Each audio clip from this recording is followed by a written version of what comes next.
그는 육체에 계실 때에 자기를 죽음에서 능히 구원하실 이에게 심한 통곡과 눈물로 간구와 소원을 올렸고 그의 경건하심으로 말미암아 들으심을 얻었느니라.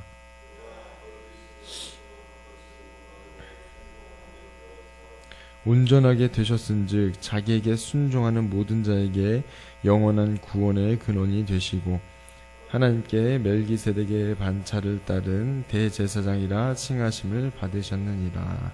아멘. 오늘 이 새벽에도 은혜와 진리가 충만하신 예수님께서 성도님들과 함께 하심을 믿으시길 바랍니다. 성경에서 예수님을 대제사장으로 언급하는 경우는 흔치 않습니다. 그렇지만 히브리서 기자는 예수님께서 대제사장이라는 점을 계속해서 언급할 뿐만 아니라 오늘 본문은 대제사장에 대해서 구체적으로 이렇게 설명을 하고 있습니다. 오늘 본문의 말씀을 크게 두 부분으로 나눌 수 있습니다. 1절부터 4절은 대제사장은 어떤 사람인가를 설명하고 있고 5절부터 10절은 하나님께 임명을 받은 대제사장 이 예수님에 대한 설명을 하고 있습니다. 히브리서 기자는 4장 후반부에서 우리가 믿는 도리를 굳게 붙잡을 것을 강조하면서 예수님은 대제사장으로 우리를 동정하지 못하시리가 아니기 때문에 긍휼하심을 받고 또 때를 따라 돕는 은혜를 얻기 위해 은혜의 보좌 앞으로 담대히 나아가라고 그렇게 권면했습니다. 이런 맥락에서 오늘 본문은 도대체 대제사장이 무엇이고 예수님께서 대제사장이라는 것이 우리에게 어떤 그런 의미를 갖고 있는지를 설명하고 있습니다. 1절부터 4절은 5절에서 10절에 등장하는 이 대제사장으로서 이 예수님을 설명하기 위해서 대제사장에 대해서 구체적으로 설명하는 그런 내용입니다. 저희도 함께 1절부터 4절을 읽어보도록 하겠습니다. 대제사장마다 사람 가운데서 택한 자이므로 하나님께 속한 일에 사람을 위하여 예물과 속죄하는 제사를 드리게 하나니 그가 무식하고 미혹된 자를 능히 용납할 수 있는 것은 자기도 연약에 휩싸여 있음이라. 그러므로 백성을 위하여 속죄제를 드림과 같이 또한 자신을 위하여도 드리는 것이 마땅하니라. 이 존귀는 아무도 스스로 취하지 못하고 오직 아론과 같이 하나님의 부르심을 받은 자라야 할 것이니라. 1절은 대제사장이 사람이라는 것을 강조합니다. 어찌 보면 대제사장이 사람인 것은 매우 당연함에도 사람 가운데 택한 자라는 점을 굳이 설명하고 있습니다. 그런데 흥미로운 점은 2절부터 3절에서 대제사장이 사람이기 때문에 어떤 유익한 점이 있는지를 이렇게 계속해서 설명하고 있습니다. 대제사장은 자신이 연약함 가운데 있기 때문에 그릇된 길을 가는 이 무지한 백성들을 너그럽게 대할 수 있다고 그렇게 말씀합니다.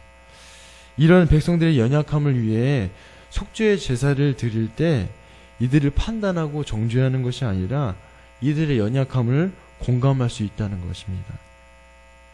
무엇보다 자신의 연약함 때문에도 속죄의 제사를 드린다는 점은 이 대제사장이 사람이기 때문에 유익한 점을 분명하게 가르쳐 줍니다. 그런데 1절부터 4절을 유심히 살펴보면 이 대제사장이 사람을 대표해서 하나님께 나아간다는 점을 저희가 발견할 수 있습니다. 백성들의 연약함을 위해서 나아가지만 자신의 연약함을 위해서도 나아간다는 점에서 대표성을 가지고 있습니다. 무엇보다도 이스라엘 백성이 하나님께 부르심을 받았지만 그 가운데 대표로 이 아론이 하나님께 부르심을 받았다는 것입니다. 1절부터 4절은 5절부터 10절에 등장하는 대제사장으로서의 예수님이 어떤 분이신지 이 이야기 쉽게 도와줍니다.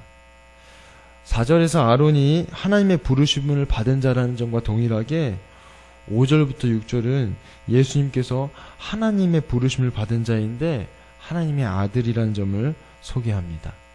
저희 함께 5절부터 6절을 한 목소리로 읽어보도록 하겠습니다. 또한 이와 같이 그리스도께서 대제사장 되심도 스스로 영광을 취하심이 아니요 오직 말씀하신 이가 그에게 이르시되 너는 내 아들이니 내가 오늘 너를 낳았다 하셨고, 또한 이와 같이 다른 데서 말씀하시되 내가 영원히 멜기세덱의 반차를 따르는 제사장이라 하셨으니. 이 5절부터 6절은 시편 2편 7절과 또 110편 4절의 말씀을 인용해서 예수님이 하나님의 아들로서 또 영원한 멜기세덱의 반차를 따르는 제사장이라는 점을 말씀하고 있습니다. 사람의 혈통에 따라 직분을 감당하는 제사장이 아니라 하나님의 영원한 멜기세덱의 반차를 따르는 그런 제사장이라고 소개를 하고 있습니다. 히브리서 3장에서 모세와 예수님을 비교하듯이 대제사장으로서 이 아론과 예수님을 비교합니다. 그러나 이 아론과 예수님의 비교는 금세 대비를 이룹니다. 아론이 연약한 사람 가운데 하나님의 부르심을 받았다면 예수님은 연약한 사람 가운데 하나님의 부르심을 받았지만 하나님의 아들이라는 것입니다. 무엇보다도 사람의 혈통을 따라 제사장의 직분을 감당하지 않고 멜기세덱의 계통을 이어받은 하나님의 대제사장이라는 것입니다. 5절에서 5, 6절에서 대제사장으로서 예수님의 소개하는 내용을 7절부터 10절에서 구체적으로 설명하고 있습니다. 함께 저희들 7절부터 10절을 한 목소리를 읽어보도록 하겠습니다. 그는 육체에 계실 때에 자기를 죽음에서 능히 구원하실 이에게 심한 통곡과 눈물로 간구와 소원을 올렸고 그의 경건하심으로 말미암아 들으심을 얻었느니라.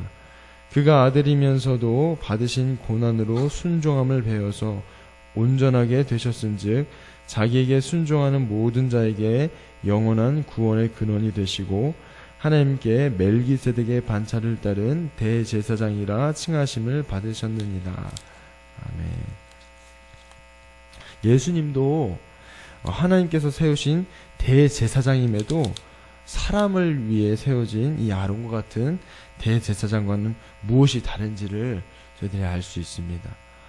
아론과 같은 대제사장은 사람들과 마찬가지로 자신의 연약함을 인정할 뿐만 아니라 사람들과 마찬가지로 자신을 위해서도 속죄의 제사를 드립니다.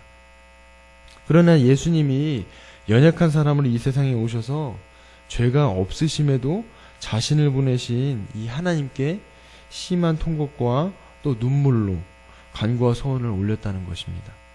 그 이유는 하나님께서 자신을 죽음에서 능히 구원하실 분이라는 그 사실을 알고 계셨기 때문입니다. 예수님께서 사람으로서 하나님께 구원을 받으심으로 모든 사람의 죄를 가지고 하나님께 나아갈 수 있게 된다는 것입니다. 하나님의 아들로서 독자적으로 행동해도 되지 않았을까 이렇게 생각할 수도 있지만 예수님이 연약한 사람으로 이 땅에 오셔서 십자가에 달려 죽으시기까지 모든 고난 가운데 하나님의 뜻에 순종하셨다고 그렇게 말씀하고 있습니다. 예수님은 순종을 통해서 지금도 순종을 받고 계시고 또 하나님께 구원을 받으심으로써 구원의 근거가 되셨습니다. 오늘 본문의 말씀은 고난을 통해 순종을 배우신 이 예수님처럼 순종하라는 것에 초점을 맞추고 있지 않습니다. 하나님의 아들이신 이 예수님께서 고난을 통해 순종을 배우심으로 온전케 되셨기 때문에 모든 사람을 동정하실 수 있다는 점을 말씀하고 있는 것입니다. 예수님은 모든 사람의 연약함을 능히 동정하지 못하실 분이 아니라는 것을 강조하고 있는 것입니다.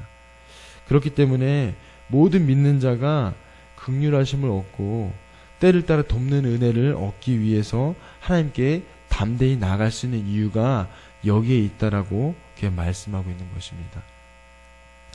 성도님들께서 오늘 하루를 살아가시고 또 한 주간을 살아가시면서 이 하나님의 아들이신 예수님께서 친히 저와 성도님들과 같은 모습으로 이 땅에 오셨음을 기억하시길 바랍니다. 그리고 그분이 고난을 통해 온전한 순종을 하나님 앞에 드렸기 때문에 저희들을 구원의 길로 인도하시고 또 은혜의 보좌 앞으로 이끌어 가신다는 사실을 기억하시길 바랍니다. 그래서 한 주간을 살아가시면서 매 순간 삶 가운데 날마다 용서하기를 원하시고 은혜 베풀기를 원하시는 그 주님께로, 그 예수님께로 담대히 나아가심으로 한 주간 동안 복된 삶을 살아가시는 저와 성도님들 되시기를 간절히 소망합니다. 기도드리겠습니다. 사랑하는 예수님, 감사드립니다. 오늘 이 새벽에 저희들을 주의 전으로 불러주셔서 또 함께 말씀을 나누게 하시고 간구함으로 나갈 수 있도록 인도하심을 감사드립니다. 삶을 돌아보면 예수님을 바라보고 의지하는 삶을 살아가지만 힘들고 어려울 때, 괴로울 때 나의 문제만을 가지고 하나님께 나아가진 않는지 돌아보게 됩니다. 예수님께서 이 땅 가운데 왜 오셨는지, 오셔서 무엇을 하셨는지 한 주간의 삶 가운데 돌아보는 그런 한 주가 될 수 있도록 인도하여 주시옵시고, 특별히 예수님께서 이 세상 가운데 오셔서 대제사장으로서 저희들이 하나님께로 나아갈 수 있는 길을 여시기 위해 오셨다는 사실을 저희들이 기억하며 살아갈 수 있는 그런 한 주가 될 수 있도록 인도하여 주시옵소서. 그래서 심판의 보좌 앞으로 나아가게 하시는 것이 아니라 은혜의 보좌 앞으로 나아갈 수 있는 길을 여셨고, 날마다 매 순간 용서하기를 원하시고 우리에게 은혜 베풀기를 원하신다는 사실을 기억함으로 저희들의 삶 가운데 늘 주님을 잊지 않고 살아갈 수 있는 그런 복된 한 주가 될 수 있도록 인도하여 주시옵소서. 주님께서 그렇게 인도하실 줄 믿고 감사드리며 예수님의 이름으로 기도드립니다. 아멘.